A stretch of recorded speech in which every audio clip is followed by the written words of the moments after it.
প্রিয় শিক্ষার্থীরা, তোমরা সবাই কেমন আছো? আশা করি ভালো আছো। কর্ণফুলী পাবলিক স্কুল অ্যান্ড কলেজের নিয়মিত অনলাইন ক্লাসে আজ আমি তোমাদের সাথে আছি শারমিন ম্যাডাম। প্রিয় শিক্ষার্থীরা, আজ আমি তোমাদের দ্বিতীয় সাময়িক পরীক্ষার প্রথম মূল্যায়ন সিলেবাসের তোমাদের পঞ্চম শ্রেণীর বাংলাদেশ ও বিশ্ব পরিচয় বিষয় নিয়ে আলোচনা করব। তাহলে শিক্ষার্থীরা, তোমরা সবাই তোমাদের বাংলাদেশ ও বিশ্ব পরিচয়ে 22 পৃষ্ঠাটা একটু খুলো। ঠিক আছে, খুলেছো? শিক্ষার্থীরা, তোমাদের স্ক্রিনে দেখো কিছু ছবি দেখা যাচ্ছে, যেমন 22 পৃষ্ঠায় আছে। 22 পৃষ্ঠায় কি দেখা যাচ্ছে? যে ছবিটা দেখা যাচ্ছে সেখানে আছে যে প্রথম চিত্রটা হচ্ছে মহাস্থানগড়ের চিত্র। তারপর নিচে গিয়ে একটু দেখো, ওয়ারী বটেশ্বরের প্রাচীন কিছু নিদর্শন রয়েছে, সেই নিদর্শনের চিত্র তোমরা দেখতে পাচ্ছ। ঠিক আছে, তারপর দেখো, তোমরা এই অধ্যায়টা আসলে তোমাদেরকে পড়তে হলে যে নিদর্শনগুলো আমাদের আছে সেই নিদর্শনগুলো, স্থানগুলো সম্পর্কে তোমাদের কিছু ধারণা থাকা প্রয়োজন। যা চিত্র দেখলে তোমরা কিছু ধারণা তোমাদের মধ্যে কি হতে পারে, পরিষ্কার হতে পারে। তাই তোমাদেরকে টিচার চিত্রগুলো দেখিয়ে নিচ্ছি। এবার শিক্ষার্থীরা, তোমাদের দেখো 24 পৃষ্ঠায় দেখো গিয়ে, বইয়ের 24 পৃষ্ঠায় দুটা চিত্র আছে। সেই চিত্রের মধ্যে প্রথম চিত্র দেখা যাচ্ছে পাহাড়। ঠিক আছে, তারপরে একটু নিচে গিয়ে দেখো আরেকটা চিত্র আছে, সেটা হচ্ছে কি ময়নামতি। সেটা কি ময়নামতি। ঠিক আছে শিক্ষার্থীরা, তোমরা যা তোমাদেরকে টিচার এখন চিত্রগুলো তোমাদেরকে নিদর্শন করছি বা দেখাচ্ছি, সেই চিত্রগুলো কিন্তু গুরুত্ব আছে। তোমরা যখন পড়বা, রিডিং পড়বা, সেটা তোমরা বুঝতে পারবে। আচ্ছা শিক্ষার্থীরা, এবার আসো 26 পৃষ্ঠায় আসো। 26 পৃষ্ঠায় দেখো, 26 পৃষ্ঠায় কিন্তু দুটি চিত্র দেখা যাচ্ছে। সেখানে প্রথমটা হচ্ছে কি সোনারগাঁও। প্রথমটা কি সোনারগাঁও।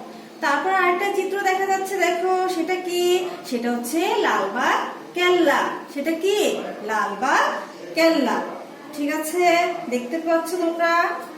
তোমরা তোমাদের বইতে যখন দেখবা, খুলে দেখবা, তোমাদের কাছে সেটা আরো বেশি কি মনে হবে, পরিষ্কার মনে হবে এবং তোমাদের কাছে আরো বেশি বোধগম্য মনে হবে। টিচার এখন সময়ের স্বল্পতার কারণে তোমাদেরকে জাস্ট একটু দেখিয়ে যাচ্ছি। এবার দেখো শিক্ষার্থীরা, তোমাদের বইয়ের 28 পৃষ্ঠায় যে চিত্রটা আছে, সেই চিত্রটার নাম হচ্ছে কি আহসান মঞ্জিল। কি বললাম টিচার? আহসান মঞ্জিল। আচ্ছা প্রিয় শিক্ষার্থীরা, এবার তোমাদেরকে চিত্রটা দেখানোর পরে আসো আমরা আলোচনার বিষয়ে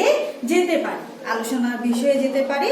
প্রথমে আমাদেরকে আসলে জানতে হবে যে, আমি বললাম তোমাদেরকে যে তোমাদের বিষয়টাই হচ্ছে যে বাংলাদেশের ঐতিহাসিক স্থান ও কি নিদর্শন। বাংলাদেশের ঐতিহাসিক স্থান ও নিদর্শন।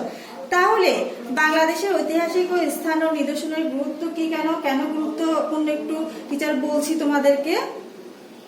সেটা হচ্ছে যে বাংলাদেশে অনেক গুরুত্বপূর্ণ ঐতিহাসিক স্থান ও নিদর্শন আছে। এই নিদর্শনগুলো থেকে আমরা অতীতের সংস্কৃতি ও সভ্যতা সম্পর্কে জানতে পারি। কি জানতে পারি আমরা? আমাদের অতীতের যে সংস্কৃতি আছে, যে সভ্যতা আছে, সেই সংস্কৃতি এবং সভ্যতা সম্পর্কে আমরা জানতে পারি। আসো শিক্ষার্থীরা, টিচার তোমাদেরকে যে স্ক্রিনে কিছু ছবি দেখিয়েছি, নিদর্শন দেখিয়েছি, সেই ছবি অনুযায়ী টিচার তোমাদেরকে একটু এক লাইনে একটু পরিষ্কার করার চেষ্টা করি। ঠিক আছে, প্রথমে কি চিত্র দেখিয়েছিলাম? মহাস্থানগড়। ঠিক আছে, এই মহাস্থানগড় কি মৌর্য আমলে এই স্থানটি পুন্ড্রনগর নামে পরিচিত ছিল। কি নগর নামে পরিচিত ছিল? পুন্ড্রনগর নামে পরিচিত ছিল। বগুড়া শহর থেকে প্রায় 18 কিলোমিটার উত্তরে করতোয়া নদীর তীরে মহাস্থানগড় অবস্থিত। আচ্ছা, আমি তোমাদেরকে মহাস্থানগড় সম্পর্কে কিছুটা আলোচনা করলাম। ঠিক আছে, তারপর তোমরা কিছু নিদর্শন দেখতে পেয়েছো। ঠিক আছে, 22 পৃষ্ঠায় প্রথমে দেখতে পেয়েছো মহাস্থানগড়ের চিত্র। তারপর আর কি দেখতে পেয়েছো? কিছু নিদর্শন, যা হচ্ছে ওয়ারী বটেশ্বরের নিদর্শন। আচ্ছা টিচার এই সম্পর্কে কিছু বলছি, তোমাদেরকে একটু মনোযোগ দাও। নরসিংদী জেলায় ওয়ারী ও বটেশ্বর নামক দুইটি গ্রামে খ্রিস্টপূর্ব 450 অব্দের মৌর্য আমলের পূর্বের নিদর্শন পাওয়া গেছে। ঠিক আছে, এই সভ্যতাটি সমুদ্র বাণিজ্যের সাথে সম্পর্কিত ছিল। প্রাচীন নগর সভ্যতার নিদর্শন স্বরূপ এখানে প্রাচীন রাস্তাঘাটও পাওয়া গেছে। এখানে প্রাপ্ত জিনিসের মধ্যে রয়েছে রৌপ্য মুদ্রা, হাতিয়ার এবং পাথরের পুঁতি। ঠিক আছে। আচ্ছা টিচার তোমাদেরকে ওয়ারি বটেশ্বর সম্পর্কে কিছুটা বললাম। তারপর তোমাদেরকে বলেছিলাম দেখো 24 পৃষ্ঠায় দুটি চিত্র দেখা গিয়েছে। প্রথমটা কি ছিল? পাহাড়পুর। আসো পাহাড়পুর সম্পর্কে একটু বলি তোমাদেরকে। এই ঐতিহাসিক নিদর্শনটি 781 থেকে 821 খ্রিস্টাব্দে পাল রাজা ধর্মপালের শাসন আমলে নির্মিত হয়। পাহাড়পুর রাজশাহী বিভাগে নওগাঁ জেলায় অবস্থিত। পাহাড়পুর কোথায় অবস্থিত? পাহাড়পুর রাজশাহী বিভাগে নওগাঁ জেলায় অবস্থিত। এরপর আসো শিক্ষার্থীরা, তোমাদেরকে যে চিত্রটি দেখানো হয়েছিল সেটা কি ছিল? ময়নামতি। আসো তোমাদেরকে টিচার কিছুটা বলি ময়নামতি নিয়ে। বাংলাদেশের দক্ষিণ পূর্ব অঞ্চলে কুমিল্লা শহরের কাছে ময়নামতি অবস্থিত। ঠিক আছে, কোথায় অবস্থিত? বাংলাদেশের দক্ষিণ পূর্ব অঞ্চলের কুমিল্লা শহরের কাছে ময়নামতি অবস্থিত। এটি বৌদ্ধ সভ্যতার অন্যতম কেন্দ্র ছিল। ঠিক আছে, বুঝতে পেরেছো? তারপর দেখো, তারপর চিত্র কি দেখানো হয়েছিল 26 পৃষ্ঠায় গিয়ে, সেটা তোমরা তোমাদের বইতে আসলে দেখতে পাবে। 26 পৃষ্ঠায় গিয়ে প্রথমে দেখানো হয়েছিল সোনারগাঁওয়ের একটি চিত্র। ঠিক আছে, সেখানে সোনারগাঁও সম্পর্কে তোমাদের কিছুটা বলছি, একটু খেয়াল করো। সোনারগাঁও ও লালবাগ কেল্লা 17 শতকের ঐতিহাসিক নিদর্শন। সোনারগাঁও ঢাকার দক্ষিণ পূর্ব দিকে নারায়ণগঞ্জ জেলায় মেঘনা নদীর তীরে অবস্থিত। ঠিক আছে, সেটা কোথায় অবস্থিত? সোনারগাঁও হলো ঢাকার দক্ষিণ পূর্ব দিকে নারায়ণগঞ্জ জেলার মেঘনা নদীর তীরে অবস্থিত। ঠিক আছে, তার পরবর্তী পর্যায়ে আসো। তারপর একটা চিত্র দেখানো হয়েছিল, সেটা ছিল কি? লালবাগ কেল্লা। তাহলে তোমাদেরকে কিছুটা বলি লালবাগ কেল্লা সম্পর্কে। ঢাকার দক্ষিণ পশ্চিমে বুড়িগঙ্গা নদীর তীরে 1678 সালে লালবাগ কেল্লা নির্মাণ করা হয়। ঠিক আছে, বর্তমানে এটি জাদুঘর হিসেবে ব্যবহৃত হচ্ছে। কথা বোঝা গেছে? আচ্ছা, তারপর দেখো এরপরে তোমাদেরকে 28 পৃষ্ঠায় আরেকটা চিত্র দেখানো হয়েছিল। সেটা কি ছিল? সেই চিত্রটা ছিল আহসান মঞ্জিল। তাহলে তোমাদেরকে কিছুটা বলি আহসান মঞ্জিল নিয়ে। আহসান মঞ্জিল ছিল বুড়িগঙ্গা নদীর তীরে নির্মিত বাংলার নবাবদের রাজপ্রাসাদ। কি বললাম টিচার? আহসান মঞ্জিল ছিল বুড়িগঙ্গা নদীর তীরে নির্মিত বাংলার নবাবদের রাজপ্রাসাদ। আচ্ছা শিক্ষার্থীরা, টিচার তোমাদেরকে আসলে সময় স্বল্পতার জন্য তোমাদেরকে চিত্রটা দেখিয়ে জাস্ট 2-1টি বাক্য লাইন বলেছি। তোমরা বইয়ের মধ্যে ভালো করে রিডিং করে নেবে। ঠিক আছে, রিডিং করলে তোমাদের ব্যাপারটা আরো কি হবে? পরিষ্কার হবে, যেটা তোমাদের আসলে আলোচনার জন্য বা লেখার জন্য, বোঝার জন্য অনেক বেশি গুরুত্বপূর্ণ।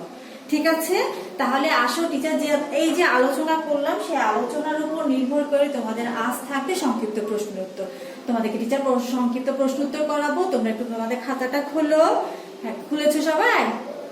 সে খাতায় লিখো, উপরাংশে লিখো। প্রথমে লিখো 3য় অধ্যায়, তারপর লিখো বাংলাদেশের ঐতিহাসিক স্থান ও নিদর্শন। লিখেছো? আচ্ছা, লেখার পরে দেখো একটু একটু টান দাও, লম্বা করে একটু টান দাও। হ্যাঁ, টান দেওয়ার পরে একটু সংক্ষিপ্ত প্রশ্ন উত্তর লিখো। সংক্ষিপ্ত প্রশ্ন উত্তর দিয়ে প্রথমে 1 নম্বর প্রশ্নে কি আছে দেখো, খেয়াল করো সবাই, একটু খেয়াল করো। 1 নম্বর প্রশ্নে বলা আছে প্রাচীন বাংলার রাজধানীর নাম কি? ঠিক আছে, প্রাচীন বাংলার রাজধানীর নাম কি? তাহলে উত্তরে আসো, উত্তর কি হবে? উত্তর হবে প্রাচীন বাংলার রাজধানীর নাম সোনারগাঁও। টিচার আবার বলছি, উত্তরটা খেয়াল করো। প্রাচীন বাংলার রাজধানীর নাম সোনারগাঁও। 2য় নম্বর প্রশ্ন কি আছে দেখো, কত শতকে পানাম নগর গড়ে উঠেছিল? কি বলেছি? কত শতকে পানাম নগর গড়ে উঠেছিল? তাহলে এটার উত্তর কি হবে দেখো, উত্তর হলো 19 শতকে পানাম নগর গড়ে উঠেছিল। কি বললাম? 19 শতকে পানাম নগর গড়ে উঠেছিল। আসো শিক্ষার্থীরা, 3 নম্বর প্রশ্নে কি আছে দেখিনি। 3 নম্বর প্রশ্নে আছে ওয়ারী ও বটেশ্বর গ্রাম দুটি কোন জেলায় অবস্থিত? কি বললাম? ওয়ারী ও বটেশ্বর গ্রাম দুটি কোন জেলায় অবস্থিত? তাহলে উত্তর লিখো, ওয়ারী ও বটেশ্বর গ্রাম দুটি নরসিংদী জেলায় অবস্থিত। কি বললাম টিচার? উত্তর হলো কি, ওয়ারী ও বটেশ্বর গ্রাম দুটি নরসিংদী জেলায় অবস্থিত। তারপর দেখো 4 নম্বর প্রশ্নে কি আছে। 4 নম্বর প্রশ্নে আছে পাহাড়পুর কোন জেলায় অবস্থিত? তাহলে এটার উত্তর কি হবে? উত্তর হবে পাহাড়পুর নওগাঁ জেলায় অবস্থিত। কোথায় অবস্থিত বলেছে? পাহাড়পুর নওগাঁ জেলায় অবস্থিত। তারপর প্রশ্নে 5 নম্বর প্রশ্নে কি বলেছে? আহসান মঞ্জিল কোন নদীর তীরে অবস্থিত? সেটার উত্তর কি হবে? উত্তর হলো আহসান মঞ্জিল বুড়িগঙ্গা নদীর তীরে অবস্থিত। উত্তর কি বললাম? উত্তর বললাম আহসান মঞ্জিল বুড়িগঙ্গা নদীর তীরে অবস্থিত। ঠিক আছে, এবং আসো সর্বশেষ প্রশ্ন কি বলেছে? 6 নম্বর প্রশ্নে বলেছে গিয়াসউদ্দিন আজম শাহের মাজার কোথায় অবস্থিত? প্রশ্ন কি বলেছি? গিয়াসউদ্দিন আজম শাহের মাজার কোথায় অবস্থিত?